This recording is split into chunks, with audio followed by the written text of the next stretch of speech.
Welcome, I'm Will Gal. This is part 2, 7 months in Mongolia. We're heading back from the province, eastern province, Ulaanbaatar province, heading to the province where they've heard AMEGs of Gobi, close to the edge of the Gobi Desert. And as we're traveling, of course, we pass the old statue of Lenin that a lot of the cities had and townships, but after the Russians left over 40 years ago, now they're sitting out in the middle of fields. Interesting to see what happens in history. Traveling to Gobi, beautiful countryside. Heading to the edge of the Gobi Desert,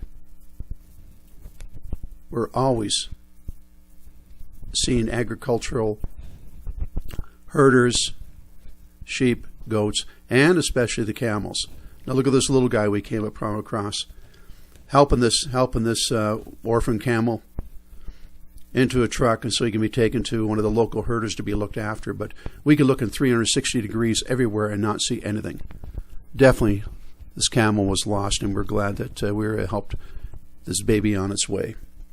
Now, as we're traveling towards Mongolia, the capital town of Gobi, I want to share with you that the Gobi Desert isn't completely all sand. On the edge of the Gobi Desert is steppe-like areas, very semi-arid and low humidity in this area. But again, we're passing herds of Bactrian camels. Now, Bactrian is actually referred to as a Mongolian camel, and Bactrian's name was derived from an old region called Bactrium. But these camels are specific to the region of the eastern steppes and Mongolia. And very unusual sights to see with the herders. Now, traveling into Gobi, I remember that Mongolia last year was one of the stopovers for the Silk Road Rally, which one year I'd like to be able to see. But we're always enthralled by the vistas that were coming up as we come into the small town of Gobi, which would be my home for the next few months.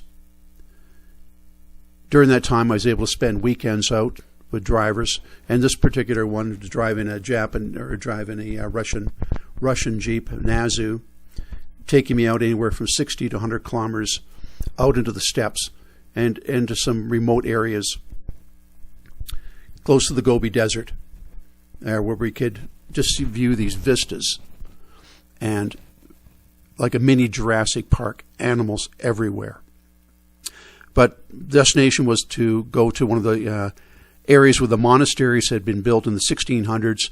And 1936, they had over 100 monasteries in the region. But by 1937, these monasteries were destroyed by the communists, and rubble remains today. But they were into a rebuilding process in 2004. And I was able to see one of the newer monasteries that was rebuilt. Beautiful inside. They wouldn't allow to take any pictures, but glass work, oak, very precise work in the monastery. Overlooked by a number of young monks that live with their families in the area.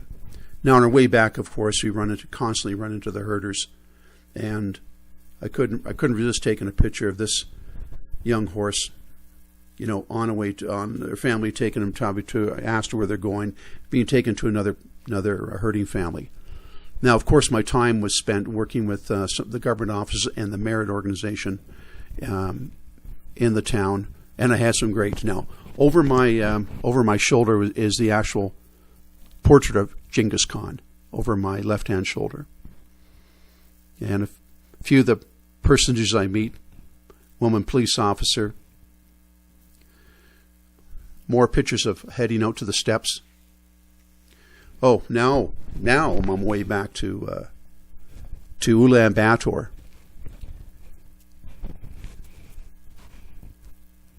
These gazelles, very difficult to photograph, but I did manage to capture a few of them. And of course, it's easier to capture the horses; they don't move for anybody.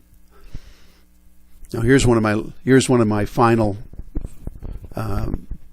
Traveling towards UB at minus 24 below. And I remember that day because I took one of my favorite pictures right here. We stopped to get out, of course, to take a break, but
nature.